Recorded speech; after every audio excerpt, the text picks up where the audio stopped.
Constipation is a disorder in which a person defecates less than 3 times a week, has hard or dry stools, feels as if they had a plug in the rectum that prevented them from having a bowel movement. The evacuation process can be difficult or painful, may need help passing stool, such as using their hands to press on their abdomen or using a finger to remove stool from the rectum.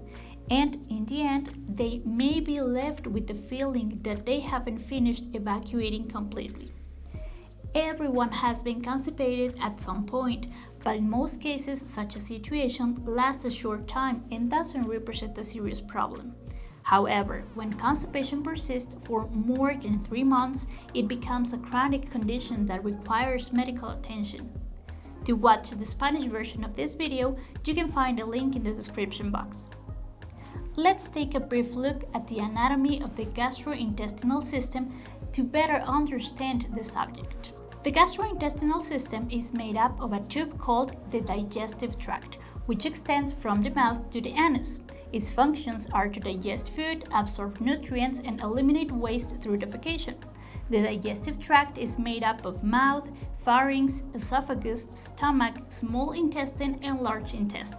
Digestion begins by introducing food into the mouth, and by chewing it, the food bolus is formed. During swallowing, the tongue pushes the food into bolus into the pharynx, and from there it passes into the esophagus. The esophagus is a tubular organ about 25 centimeters long, which through peristaltic movements leads the bolus of food from the pharynx to the stomach. When the bolus reaches the stomach, it mixes with gastric juice and turns into a semi-liquid mass called chyme.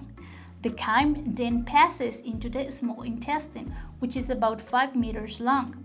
In the duodenum, which is the initial part of the small intestine, the chyme mixes with bile, pancreatic juice, and intestinal juice and is transformed into chyle. Nutrients from the chyle are absorbed in the rest of the small intestine. The small intestine ends at the ileocecal junction, from which the large intestine begins. The large intestine includes 4 segments, which are cecum, colon, rectum, and anus. The cecum is a small sac located below the ileocecal junction, and its lower end is the appendix. In the colon, which measures approximately 1 meter in length, the absorption of residual water from the chyle takes place and is transformed into feces. The rectum is a short tube whose function is to store feces. Finally, the anus is the hole that is located at the terminal end of the rectum and has a region formed by sphincters that control the excretion of feces. Well, constipation occurs when stool moves too slowly throughout the digestive tract or when it can't be eliminated effectively from the rectum, which can cause it to become hard and dry. The main complication of constipation is the development of hemorrhoids. Hemorrhoids are swollen veins in the anus and lower rectum, similar to varicose veins in the legs. They usually present with pain, itching, and bleeding. It's estimated that up to 50% of people have had an outbreak of hemorrhoids, as it's an environmental and hereditary disease that worsens with constipation. Hemorrhoids are classified into 4 grades.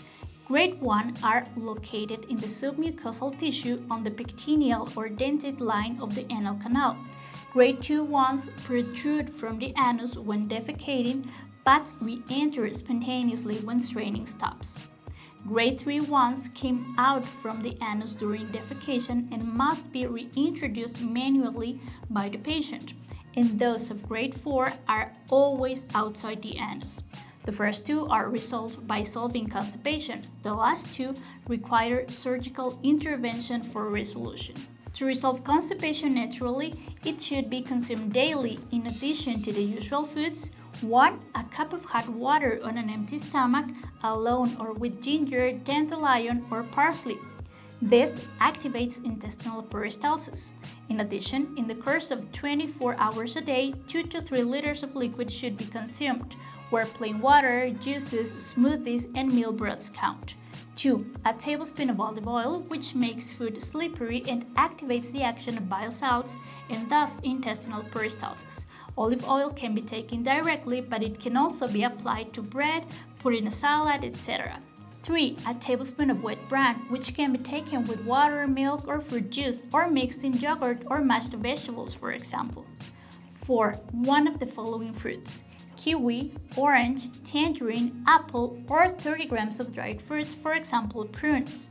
Orange and tangerines should be peeled, but the segments should be eaten either chewed or blended into juice but without removing the fiber. For its part, apples should be eaten with the skin but without seeds. Dietary fibers throw water into the intestine, which increases stool bulk and softens it. But importantly, it's absolutely necessary to drink enough fluids throughout the day, as indicated above. Otherwise, the fibers dry out and constipation worsens. And 5. Consume probiotics. One of the commercial products useful for this purpose is Synubrase, which contains Bacillus clausii spores indicated for diarrhea, intestinal gas, constipation, and inflammation, as well as for restoring the balance of the intestinal flora. Additionally, the intestinal rhythm must be regulated. This means getting into the habit of going to the bathroom at the same time each day, preferably in the morning. The intestine is training and finally creates a rhythm. In addition to training the intestine to evacuate in the morning, during the day, the defecation reflex must be respected. That is, when you feel like defecating, you have to go to the bathroom and do it, not letting the reflex pass you by. But beware, you shouldn't stay in the bathroom for a long time without defecating. The bathroom is not for talking on the phone, watching videos, etc. If you don't defecate in 3 minutes, you have to get up and leave it for a little later. You should also walk around daily at least 15 minutes.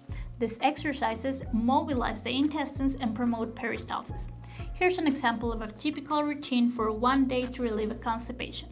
At the beginning of the day, get up and go to the bathroom to have a bowel movement and take a shower. Then have breakfast, which could consist of a cup of hot water alone or with ginger, dandelion, or parsley, a large cup of coffee alone or with milk, or a large glass of orange juice without straining, and wholemeal bread with a tablespoon of olive oil. At lunch, eat the usual foods, but mix a tablespoon of wet bran in one of them. Drink no less than 800 milliliters of liquid and eat a fruit for dessert, other than banana, as it's astringent. At night, you can have the usual dinner and then go for a walk for at least 15 minutes. This routine is just an example, but except for the cup of hot water in the morning, all the other ingredients to relieve constipation can be distributed throughout the day according to the dynamics of each person. And what about laxatives? Well, in addition to rigorously following the above instructions, constipation persists, you can take lactulose. This is a laxative derived from lactose, a non-absorbable sugar effective in combating chronic constipation. Lactulose comes as a liquid solution to take by mouth and comes in 2 forms: syrup bottle with 125, 250, or 500 milliliters, and box with 20 sachets, each containing 15 milliliters. The average recommended dose in adults is, at the start of the treatment, 15 milliliters of lactulose 2 to 3 times a day. Each 15 milliliters correspond to 10 grams of lactulose. After the start of the treatment, the laxative effect may take up to 48 hours. Once the effects of the laxative are obtained, the patient can gradually reduce the amount until the effective maintenance dose is found. The average maintenance dose is 15 to 30 milliliters of lactulose per day, administered in a single dose, preferably with breakfast. Lactulose can be diluted with water or another liquid such as tea, coffee, or orange juice. Lactulose is processed in the large intestine into substances that draw water from the body and carry it to the colon, which softens the stool and can be taken daily or when necessary without any health problem. And that's all for today. Say goodbye to constipation right now. See you in the next video. Good luck!